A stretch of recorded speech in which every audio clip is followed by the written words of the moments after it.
2023. The year of Spider-Man, if you ask me. No Way Home was what kicked it off for a good majority of us back in 2021, and followed up by the worldly praised sequel to another fan favorite, Across the Spider-Verse 2 years later. Man, the year can't get any better for the web-slinger, can it? What's up, mi gente? I'm here in downtown Los Angeles here for the Spider-Man LOTUS premiere. I spoke too soon.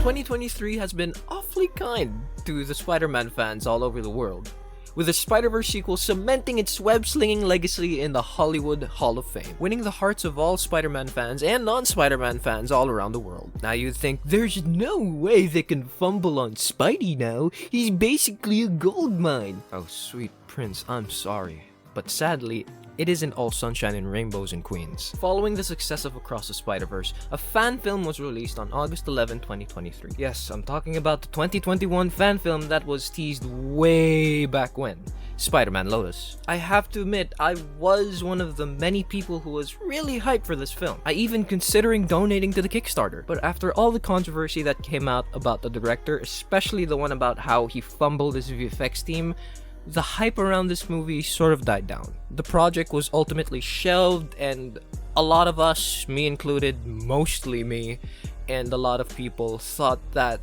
the project would be scrapped because they lost 90% of their creative team. Hello and behold, 2 years later, the movie comes out. I guess the hype behind the Spider-Man craze after Spider-Verse was the main driving point of its release to capitalize on the market. Dude, they even had a premiere for the fan film. I don't know if they charged people for the premiere, but if they did, Marvel and Sony is definitely going to be on their asses, because despite it being a fan film, having a premiere for a 2-hour-long film about a well-known character that you do not have the rights to is a massive problem, bucko. Now, when I saw that it was coming out and the controversy resurfaced, I thought the hype behind this movie would die down again. And yet again, I was proven wrong. They released it on YouTube too, not long after the big premiere. So not only did they profit off of the premiere, I think they did at least, but they are also going to cash in on that sweet YouTube bag online. Now, I'm not sure if they are, because I didn't see any ads while watching this movie, which I wish I did, because at least it would cut the slow and sluggish pacing of this entire movie. Now, I say that because the movie composed an original soundtrack for it to dodge a copyright bullet, with what I already think will be a barrage of infringements by the two studios, but also remixed the OG Spider-Man theme. But they did have a disclaimer that it's a non-profit fan film in the beginning of the movie, but I'm not sure that's going to help a lot if Marvel and Sony do decide to take action on this movie, but that's just me. Because I don't know if it's just me, but the fan films I've been seeing are like 20, 30 to 40 minutes long at most. Like the Uncharted fan film that I watched like a few years back. I think it was like 2019 I found this, or like 2020. I can't remember, but I remember seeing this before like the Tom Holland Uncharted came out, and seeing this and finding out that it was a fan film, I was stunned by how good it was, how short, straight to the point, and quality was chef's kiss. The quality was beautiful and the story was jaw-dropping. Well, not jaw-dropping, I just think that it's a really good fan film, and I think that these kind of fan films deserve way more attention than they actually got. Spider-Man LOTUS, on the other hand, boy, that's a different story. Now, if you haven't seen the film yet, I watched it so you don't have to, because I love you. The things I do for love. Now, here's a very quick summary of Spider-Man LOTUS. Talking. A lot of talking. 90% of this movie was just talking. Now, originally, I was going to give my commentary while watching the movie live while I recorded it on OBS. But no, I'm not giving this film the effort for that, because by the looks of it, they didn't put much effort into this film themselves. Now, if you want to go watch the movie yourself, I'm not stopping you from doing so. But I would highly recommend you do something else while watching it, as it feels way longer than it should. While watching the film, I scrolled through the comments to see how people took it. I don't know if I'm gonna censor this, but I shit you not, I was surprised to see the overwhelming praise this movie got. And this is just me, and the title speaks for itself. I don't think the praise is deserved. Look, I get that it's a fan film and everything, but that doesn't excuse it for the poor quality it provided. Again, this Uncharted fan film came out 5 years ago, and somehow this has better quality, storytelling, and acting in this 2023 Spider-Man movie that had a budget of over $100,000. I don't know how much the Uncharted fan film cost, but I can tell that the quality and the money and the budget went into this film directly, and so much love and care was provided to this fan film compared what the director did to this Spider-Man fan film. Now, I do have a list of what I think as a filmmaker myself, a film major that's currently studying film. Yes, I study film, so I know how to better my craft. I have a whole list on what I think is wrong with this movie. Starting off with one of the most obvious problems of the movie is the runtime. It's unbearably long, the pacing was sluggish as all hell, and it felt longer than watching Oppenheimer's bomb go off in theaters. There were so many scenes that could have been cut in half or at least had some fat trimmed off so that the runtime wouldn't be so sluggish as it was. Dialogues and verbal exchanges could have been trimmed down by 90% and it wouldn't affect the story in any way. That's another thing I did not like about this. The entire movie is just one massive podcast. And not in a good way. Look, I like podcasts. I listen to Markiplier's Distractables podcast whenever I have something to do at home. But this is not it. You don't have to have dialogue in almost every scene for it to be good or make sense. You don't have to spoon-feed the audience information every second of the movie. Now, I don't remember where I heard this from or where or which channel I heard this from, but I know it was from YouTube. But you don't have to spoon-feed us. We, as humans, are wired to figure things out by ourselves. We love figuring stuff out just by looking at something or solving it on our own. You don't have to shove the answer and exposition down our throats every second of the movie. Let's take one of my personal favorites as an example. John Wick Chapter 4 is one of the most recent examples of peak cinema. Keanu Reeves barely had any dialogue in this movie, but his presence and overall aura of being an absolute menace never dwindled in this movie. Now, why is that? This goes back to one of the golden rules of film, and I think a lot of movies now overlook and take for granted. It's the old saying, actions speak louder than words. John doesn't need a lot of dialogue to prove that he's a man of focus and is someone you don't want to fuck around with, because his actions of taking people out conveys that to us so much better. He doesn't need one-liners to be a badass because his actions already establish him being a badass. We don't need John to explain each and every step of how he's going to murder people and how he's gonna put this gun back together to show us just how resourceful he is. Yes, I'm taking you back to John Wick 3 now. Because seeing him put different revolvers together is more than enough to prove this to us. Now I know what you're thinking. Greg, Spider-Man and John Wick are completely different characters. How dare you compare the two? Yeah, dadoy. Spider-Man's character is about chatting, quipping while fighting his baddies. That's why we love him. But the only time he does this throughout the entire movie was at the start of the film. Other than that one instance, that one fight, the rest of it is just Pete moping and being bitter about how he failed as Spider-Man and how he's not the hero that people make him out to be. Mind you, he says this to a terminally ill kid who's been looking up to Spider-Man majority of his life. I don't know if you know this, but no matter how or what Peter's going through, no matter how difficult his life is going through, it does not matter. He will not drag kids' hopes and dreams down the drain just because he feels shit about himself. Because he knows that hope is an important thing about life. And without it, not a lot of us would get through the day. He knows that if he takes hope, the one thing the kid is holding on to, if he takes that away from this kid, then the world has truly gone to shit. The entire film, I felt like Pete and Spider-Man were extremely out of character. I get that you have to have the character have flaws in the movie to make him interesting, but that doesn't mean that the flaws have to be his entire character. He can have fun too. Characters can be happy too. That's why we invest in their flaws, because we want to see them happy and have a better life and overcome all of his flaws and demons. That's why we love Spider-Man, because he never gives up.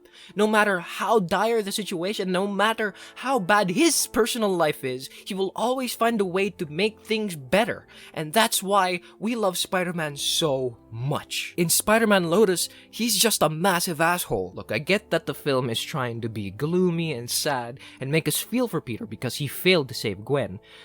But the entire time I found Peter being an absolute asshole was extremely triggering. Not in a funny way asshole, like when he has the black suit.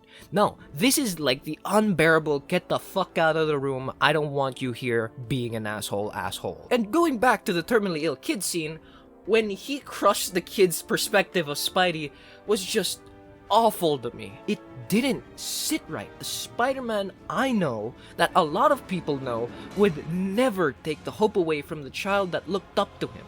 The way Peter Parker and Spider-Man was portrayed here was just another level of bad, and I don't think I've seen any portrayal worse than this. Speaking of portrayal, let's talk about the acting. It's flat.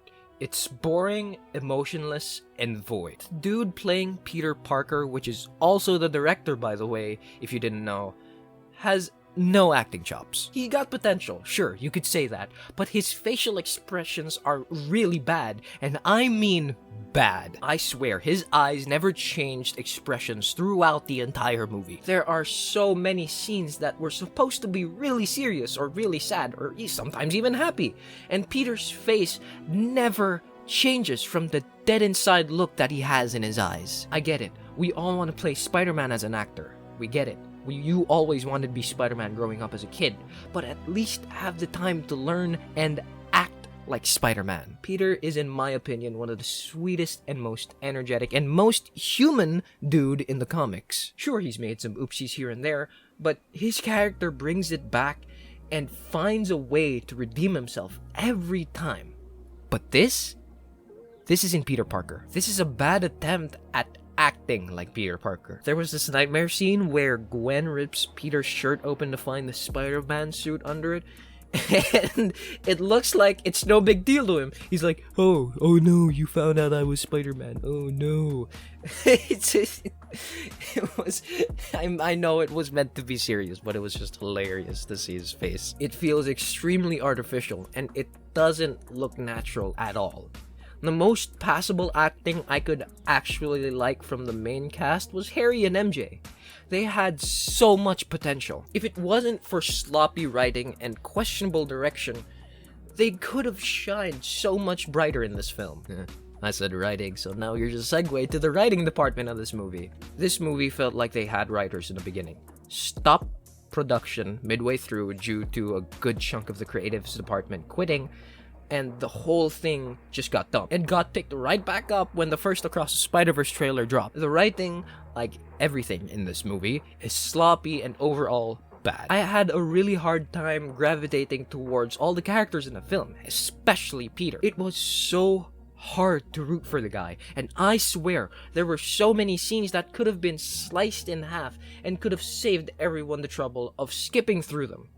And that's one of the massive things that I had trouble with this movie. It was so boring and slow that I ended up skipping and skimming through the entire thing. I was pressing the right arrow key more than I was actually paying attention to the movie. Now for the VFX.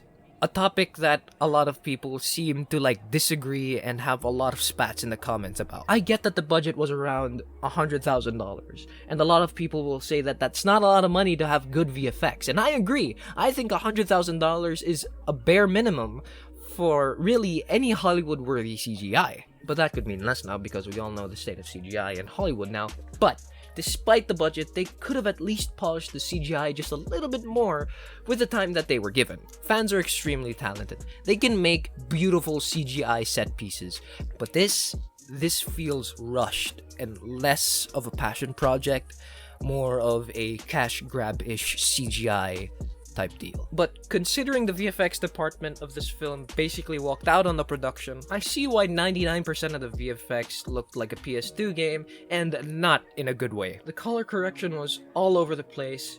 There were shots that were really dark, underexposed, and felt more like raw footage than anything else. There were some scenes that were drained of color, on purpose for sure, but there were some that felt like it could have been colorized better. This is coming from an editor whose only color correction experience is turning a screen blue. I've seen a good handful of fan films with so much better quality compared to Lotus. And for $100,000 from the fans, you'd expect the quality to be like up there, you know?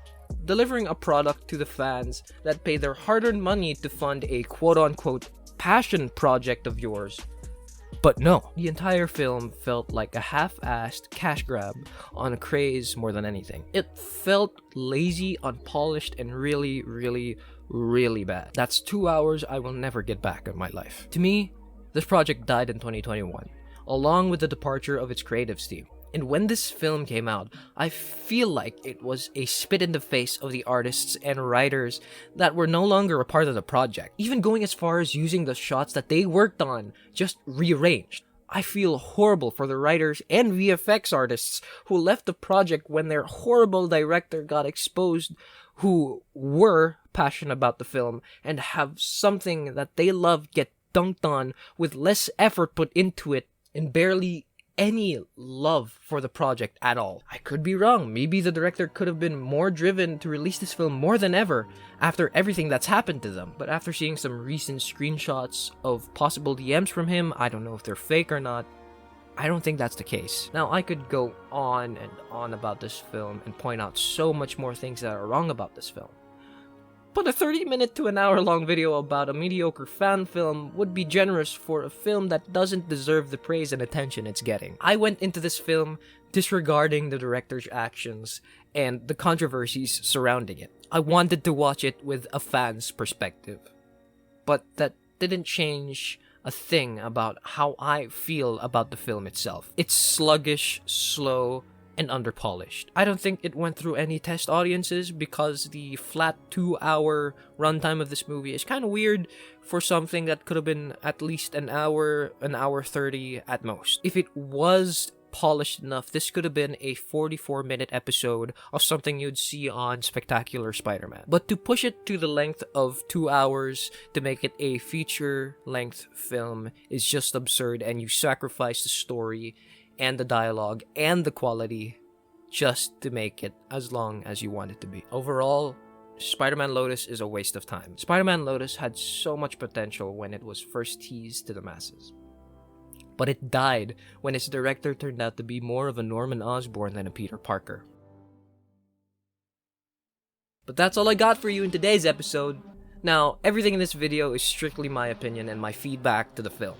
If you have any thoughts about the movie yourself, then feel free to leave them in the comments. I'm definitely doing other types of content on this channel other than Spider-Man because I don't want to be known solely as a Spider-Man channel. So it's a bright future ahead. If you enjoyed, leaving a like would be awesome, and subscribing will keep you up to date on the latest cult meetings. That's all from your boy. I hope you have a wonderful day, and in case I don't see you, good afternoon, good evening, and good night.